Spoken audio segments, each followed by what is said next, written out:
अरे ये जादुई कपड़ा लेके जाती हूँ और मैं बहू जैसा सुंदर बन जाऊंगी 2 मिनट में ही। रेखा देवी वो जादुई कपड़ा लेकर अपने कमरे में पहुँचती है। ये जादुई कपड़ा मुझे भी सुंदर बना दे, बहू जैसा, 20 साल छोटी और खूबसूरत। अचानक से उस कपड़े से रोशनी निकलने लगती है और जाकर रेखा देवी के शरीर में अजीब सी चीज होने लगती है और देखते ही देखते रेखा देवी के सारे कपड़े गायब हो जाते हैं और वो बिकनी में हो जाती है। अरे ये क्या हो गया, मैं तो आधी नंगी हो गई। अरे ये मैं किसी के मुंह दिखाने लायक नहीं रहूंगी, कोई देख लिया तो क्या कहेगा। अरे जल्दी जाती हूँ। मोहनपुर गाँव में मदन लाल अपनी बीबी रेखा और बेटा कुंदन के साथ रहा करता था। हर सुबह मदन लाल अपना बेटा कुंदन के साथ खेत में काम करने चला जाता, वहीं रेखा देवी घर के कामों में व्यस्त हो जाती। शाम होते ही मदन लाल और कुंदन दोनों घर लौटता। अरे माँ, काफी भूख लगी है, जल्दी खाना लगाओ। अरे हाँ भाग्यवान, पेट में एक चूहे कूद रहे हैं, जल्दी दो जल्दी। अरे हाँ दे रही हूँ, पहले हाथ मुंह धो के बैठिए, मैं तब तक खाना लगाती हूँ। मैं कोई मशीन नहीं, मैं भी इंसान हूँ। इधर मदन लाल और कुंदन दोनों हाथ मुंह धो के बैठ जाते खाने के लिए। तभी वहाँ रेखा देवी लेके आती है खाना। अरे ये लीजिए खाना। अरे माँ, तुम नहीं होती तो हमारा क्या जो होता। अरे इसीलिए तो कह रही हूँ शादी कर ले, बहू आएगी तो घर संभालेगी, कब तक मेरे भरोसे बैठा रहेगा। अब तो मैं भी थक जाती हूँ, बहू आने से थोड़ा सा आराम मिलेगा। अरे माँ, क्या शादी की बात कर रही हो, शादी करने से टेंशन भी आती है, ऐसे ही जिंदगी कितनी अच्छी है। अरे हाँ, कभी मेरी तबीयत खराब हो गई तब समझ में आएगा जिंदगी कितनी अच्छी है। ऐसे ही धीरे धीरे वक्त बीतने लगते हैं। ऐसे ही एक रोज रेखा देवी की तबीयत बिगड़ जाती है, जिस कारण वो घर का कुछ काम नहीं कर पाती है। शाम के वक्त मदन लाल और कुंदन दोनों घर लौटते हैं। अरे माँ, तुम्हारी तबीयत कैसी है अब? अरे बेटा, और कैसी रहेगी, सुबह जैसे छोड़ के गया था वैसी ही है। अरे माँ, तुम्हारे लिए दवाई लेके आया हूँ, दवाई ले लो, देखना ठीक हो जाओगी। अरे कुंदन बेटा, तुम माँ को दवाई खिलाओ, तब तक मैं जाके रसोई संभालता हूँ। इधर कुंदन अपनी माँ को दवाई देता है और मदन लाल जाकर रसोई संभालता है। कुछ समय बीता ही था। अरे पापा, खाना हुआ? बड़ी भूख लगी है। अरे बेटा हाँ, भूख तो मुझे भी लगी है, बना रहा हूँ। इतना आसान थोड़े ना है खाना बनाना। रुक, देखता हूँ कहीं गड़बड़ हो गई तो नमक की जगह चीनी डाल दिया या कुछ और मसाला तो गड़बड़ हो जाएगी। अरे हाँ माँ, तुम सही कह रही थी, अब मुझे शादी कर लेनी चाहिए। तुम्हारी भी तबीयत ठीक नहीं रहती है और अगर तुम्हारी तबीयत बिगड़ जाती है तो हम दोनों की हालत खराब हो जाती है। कोई तो घर संभालने वाली होनी चाहिए। कुंदन शादी के लिए राजी हो जाता है और लड़के बगल के ही गांव के सीता देवी के घर पहुंच जाता है श्वेता को देखने के लिए। अरे दीदी, लड़की को तो बुलाइए, उसे तो देख लूं। अरे हाँ, मैं तो बातों बातों में भूल ही गई। अरे श्वेता बेटी, जरा मेहमानों के लिए चाय नाश्ता लेके आ। तभी श्वेता चाय लेकर पहुंचती है वहाँ पर। श्वेता और कुंदन दोनों की नजरें मिलती है। ये लीजिए चाय। अरे हाँ बेटी, यहाँ रख दे, बड़ी अच्छी और सुंदर लड़की है, मुझे तो खूब पसंद आई। अरे कुंदन बेटा, तुझे कैसी लगी? अरे माँ, आप लोगों को जो अच्छा लगे सो कीजिए, मुझे पूछने की क्या आवश्यकता है। अरे दीदी, हमारे लड़के को तो आपकी लड़की पसंद आई। श्वेता ये बात सुनते ही शर्मा के वहाँ से चली जाती है। अरे हाँ रेखा देवी, मेरी बेटी को भी शायद रिश्ता पसंद है, इसीलिए तो शर्मा के चली गई। अरे हाँ दीदी, तो देर किस बात की, शादी की तारीख जल्द से जल्द निकालिए और इन दोनों की शादी करा देते। हम बहू को जल्द से जल्द शादी करके लेके जाना चाहते हैं। अरे जी, आज ही मैं पंडित जी से बात करती हूँ, फिर आप लोगों को इत्तला करती हूँ किस दिन तारीख निकलती है। फिर एक अच्छा दिन देखकर मंदिर से ही कुंदन और श्वेता की शादी करा दी जाती है। इस शादी से दोनों परिवार काफी खुश होते हैं, साथ ही कुंदन और श्वेता भी। दूसरी सुबह रेखा देवी कमरे में बैठी हुई थी, तभी वहाँ पर श्वेता आती है चाय लेकर। माँ जी, ये लीजिए चाय। अरे बहू, आओ बैठो यहाँ पर, तुमसे 2 बातें तो करूँ। आज पहली बार अपने बहू के हाथों से चाय पीऊंगी। अब तक तो मैं सबके लिए चाय बनाती थी, अब कोई मेरे लिए भी चाय बनाएगी। अरे हाँ माँ जी, कोई बात नहीं है, हर सुबह मैं ही आपको चाय दे के जगाऊंगी और खूब अच्छा अच्छा खाना भी खिलाऊंगी। मुझे बहुत कुछ आता है बनाने के लिए। देख बहू, तू लालच दे रही है, अपनी सास को बिगाड़ रही है। बाद में मत कहना कि मेरी सास ऐसी है वैसी है, बैठे रहती है, कोई काम नहीं करती। अरे कोई बात नहीं माँ जी, अब तो आपकी बहू आ गई है, अब तो आपके आराम करने के दिन हैं। ऐसे ही सास बहू में काफी अच्छी पड़ती है। ऐसे ही एक शाम कुंदन कमरे में बैठा हुआ था, तभी श्वेता खाना लेके आती है। कुंदन जी, ये लीजिए आपका खाना। अरे श्वेता, वाह, लाओ लाओ, बड़ी भूख भी लगी थी। वैसे अगर तुम्हें किसी चीज की जरूरत हो तो मांग लेना, शर्माना मत। सुनिए ना जी, मुझे ना कुछ कपड़े चाहिए। मुझे कपड़े पहनने के बहुत शौक है, लेकिन मेरे पास कपड़े नहीं है ज्यादा, तो कुछ कपड़े। अरे हाँ हाँ जरूर, लेकिन अभी तो थोड़ी सी तंगी है, पैसा नहीं मिला है, तो कुछ दिन रुक जाओ, फिर सेठ जी जैसे पैसे देंगे फिर हम तुम्हारे लिए एक कपड़ा लेके आएंगे। बस एक ही कपड़ा? हाँ, तो और कितना, एक ही काफी होता है साल में। लेकिन मुझे तो नए नए कपड़े चाहिए थे, बहुत सारे। मेरे शौक है नए नए कपड़े पहनना। अरे श्वेता, मैं एक मजदूर हूँ, उतने सारे शौक मैं तुम्हारे कैसे पूरा कर पाऊंगा। समय दो, धीरे धीरे करूँगा। ये कहते हुए कुंदन वहाँ से चला जाता है और इधर श्वेता, अरे मेरे कितने सारे शौक हैं। मैं सोची थी शादी के बाद मेरे सारे शौक पूरे हो जाएंगे, लेकिन ये क्या, यहाँ तो एक भी शौक पूरा नहीं होगा। कपड़ों का शौक, वो भी कह रहे एक ही कपड़ा साल में एक हो, कैसे? एक रोज श्वेता गंदे कपड़े लेकर नदी में साफ करने के लिए आती है। नए नए कपड़ों का शौक था पहनने का, अब दूसरों के गंदे कपड़े धोना पड़ रहा है। क्या मेरी किस्मत है। श्वेता धीरे धीरे नदी के पास आती है, तभी वो देखती है कि नदी में एक चिड़िया डूब रही होती है। अरे अरे अरे, वो चिड़िया डूब रही है, कैसे बचाऊं? मुझे भी तो ठीक से तैरना नहीं आता, क्या करूं? अरे जैसे भी मैं तो बच जाऊंगी, उसे पहले बचाती हूँ। फिर श्वेता अपनी जान की परवाह न करते हुए नदी में कूद जाती है उस चिड़िया को बचाने के लिए, और वो उस चिड़िया को बचा लेती है, बचा के उसे पानी से बाहर निकालती है। अरे चिड़िया, वहाँ क्या करने गई थी? अगर उड़ना नहीं आता है तो उधर मत जाया कर, जा अब उधर चली जा। श्वेता के सामने ही वो चिड़िया देखते ही देखते एक परी में बदल जाती है। अरे लड़की, तुमने मेरी मदद की। अरे ये क्या, तुम कौन हो? मेरे सामने ऐसे इंसान बन गई, क्या हो तुम? अरे लड़की, मैं एक परी हूँ। अगर तुम परी हो तो पानी से क्यों नहीं निकल पा रही थी? वहाँ क्यों छटपट कर रही थी? क्योंकि मैं खुद की मदद नहीं कर सकती, मैं दूसरों की मदद कर सकती हूँ, लेकिन अपनी नहीं। मुझे तुम्हारा ये दयालुपन खूब पसंद आया। अपनी जान की परवाह न करते हुए मेरी जान बचाई। बोलो क्या चाहिए तुम्हें? कोई भी एक चीज मांग लो, मैं तुम्हें वो प्रदान करूंगी। ये बात सुनकर श्वेता काफी खुश हो जाती है और सोचने लगती है।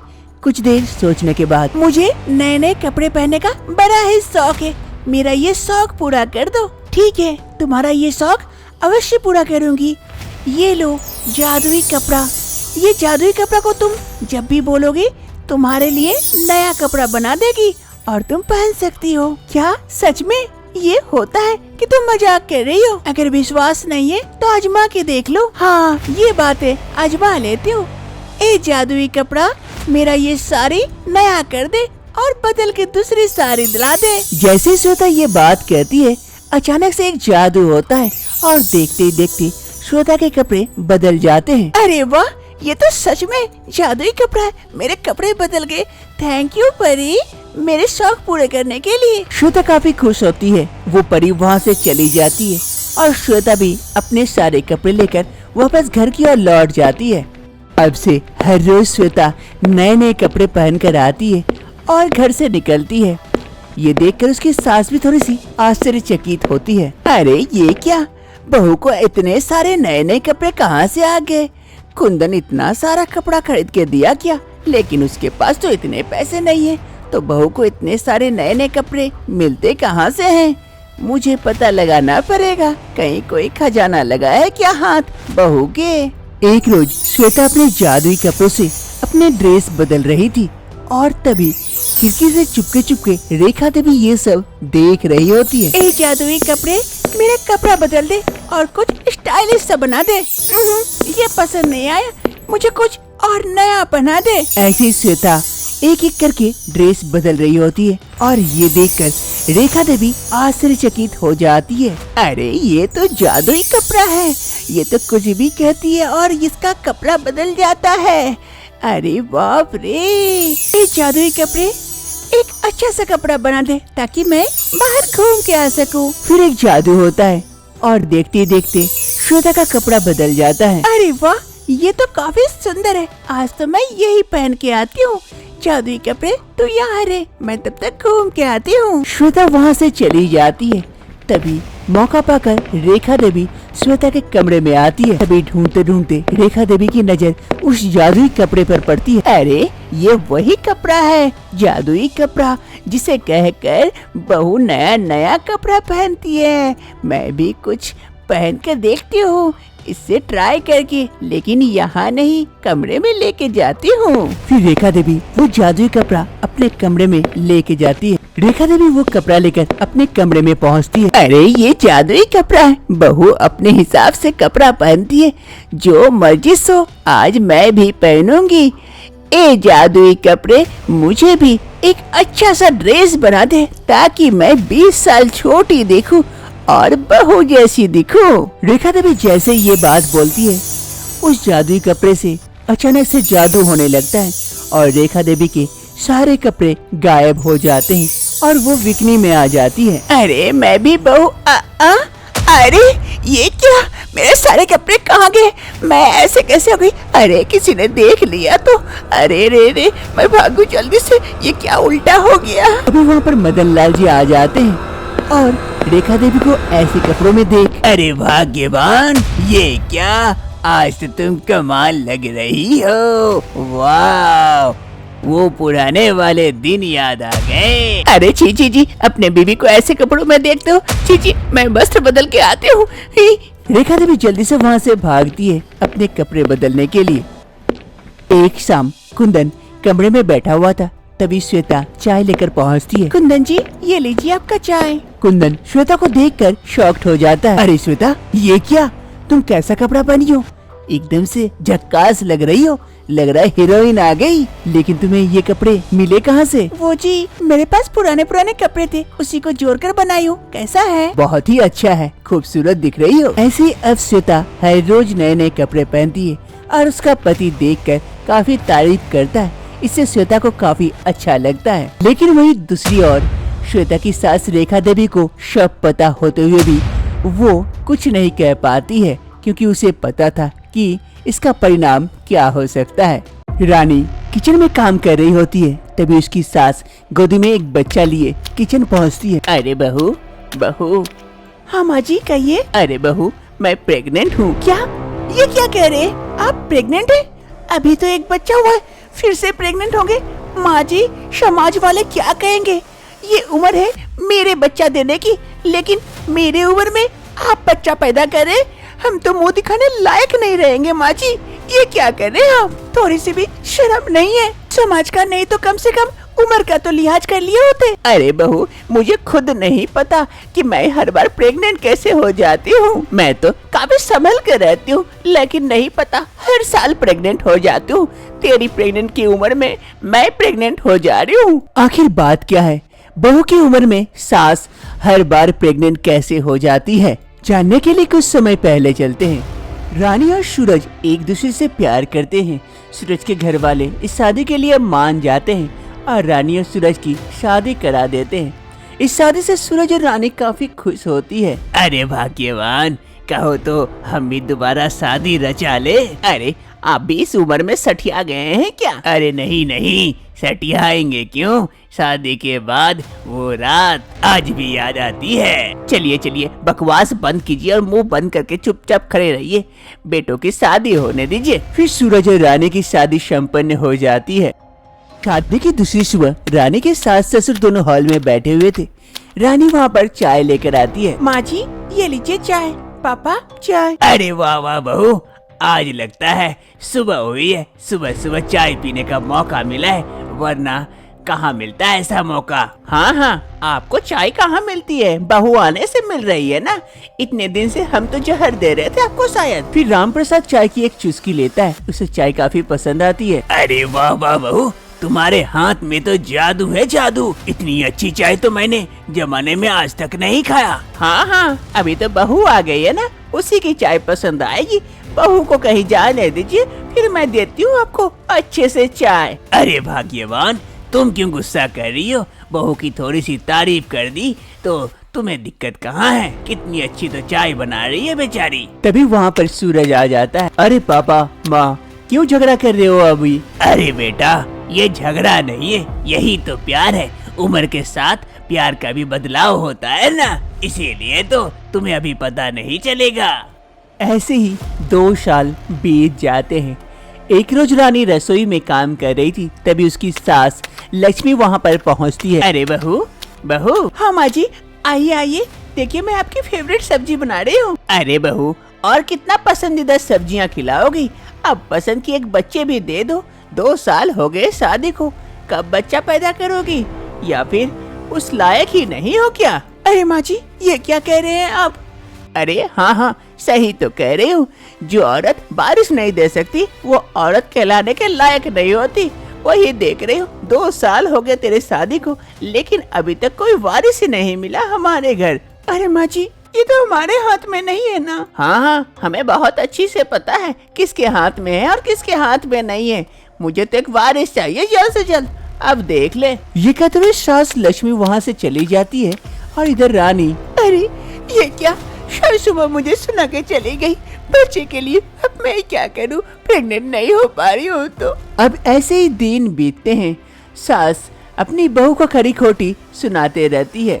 एक गांव में एक तांत्रिक बाबा रहते थे, वो हर तरह के रोगों का इलाज करते थे। रानी उनके बारे में काफी सुनी थी, इसीलिए रानी वहाँ पहुँच जाती है उस तांत्रिक बाबा के पास। बाबा बाबा। अरे हाँ बेटी, कहो क्या परेशानी है? इस बाबा के पास हर परेशानी की दवा है।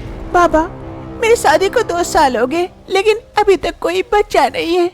तो अगर आपके पास ऐसी कोई दवा हो जिससे मैं गर्भवती हो जाऊं, तो कृपया करके मुझे वो दवा दीजिए ना, ताकि मैं भी माँ बन सकूं। मेरी सास मुझे हर रोज खड़ी खोटी सुनाती है, मैं सुन सुन के परेशान हो चुकी हूँ। अरे चिंता मत कर बेटी, इस बाबा के पास हर परेशानी की दवा है। ऐसी दवा दूंगा कि बुढ़िया भी खाएगी तो गर्भवती बन जाएगी। तू तो बच्ची है, रुक अभी देता हूँ तुझे। फिर वो तांत्रिक बाबा अपने थैले में से कुछ बीज निकालकर रानी को देते हुए कहते हैं, ये ले बेटी, ये बीज ले, रात को सोने से पहले खा के सो जाना, देखना जल्द ही तू गर्भवती बन जाएगी और एक प्यारे से बच्चे को जन्म देगी। धन्यवाद बाबा, आपका बहुत बहुत धन्यवाद। रानी वो बीज लेकर तांत्रिक बाबा के पास से चली जाती है। शाम का वक्त हो रहा था। रानी उस बीज को एक गिलास में भिगो देती है, क्योंकि बाबा ने उसे इस बीज को भिगो के खाने के लिए कहे थे। अरे इस बीज को तो मैं गिलास में भिगो दी, अब रात तक ये भीग जाएंगे, रात को मैं खा लूंगी। फिर रानी वहाँ से चली जाती है। तभी रानी की सास कमरे में आती है रानी को ढूंढने के लिए। अरे बहू बहू बहू, अरे ये बहू भी कहाँ चली गई? तब से ढूंढ रही हूँ, काफी थक गई हूँ, थोड़ी सी बैठ जाती हूँ। रानी की सास बिछावन पर बैठ जाती है। सामने ग्लास दिखता है पानी वाला। अरे प्यास भी लगी है, ये पानी पी लेती हूँ। फिर रानी की सास वो बीज भिंगा हुआ पानी पूरा पी लेती है और फिर वहाँ से चली जाती है। रानी जब वापस कमरे में आती है, उसे वो ग्लास नजर नहीं आता है। अरे वो ग्लास कहाँ गया? मैं तो यही रखी थी ना, बीज भिंगा हुआ, लगता है मैं भूल गई कहीं रख के। अब वापस से बाबा के पास जाना पड़ेगा मुझे। अब धीरे धीरे वक्त बीतने के साथ साथ लक्ष्मी का पेट भी बड़ा होने लगता है। अरे भाग्यवान, क्या बात है, तुम्हारा पेट इतना बड़ा क्यों हो रहा है? फिर से बच्चे जन्म देने वाली हो क्या? अरे क्या जी, कुछ भी, पेट बड़ा हो रहा है, गैस उस बन गया होगा जिस कारण, और ऐसे भी लग रहा है मुझे एक्सरसाइज करना चाहिए। अब मेरी वैसी उम्र कहाँ जो मैं फिर से बच्चे जन्म दूं। अरे हाँ, मैं भी कहाँ सोचने लगा कि तुम बच्चे जन्म दोगी। ऐसी एक रोज सुबह से लक्ष्मी के पेट में काफी दर्द हो रहा था। अरे पेट में काफी दर्द हो रहा है, क्यों? अरे माँ जी, थोड़ा सा धैर्य रखिए, मैं अभी सूरज को कहती हूँ डॉक्टर लेके आने के लिए। अरे नहीं नहीं बहू, तू अपनी सास के पास ही रुक, मैं ही जाता हूँ सूरज से कहकर डॉक्टर लेके आता हूँ। फिर रामप्रसाद वहाँ से जाता है और इधर उसकी सास के पेट में काफी दर्द हो रहा होता है। वो दर्द से कराह रही होती है। बहू काफी दर्द हो रहा है, जल्दी कर, जल्दी मुझे हॉस्पिटल लेके चलने तो।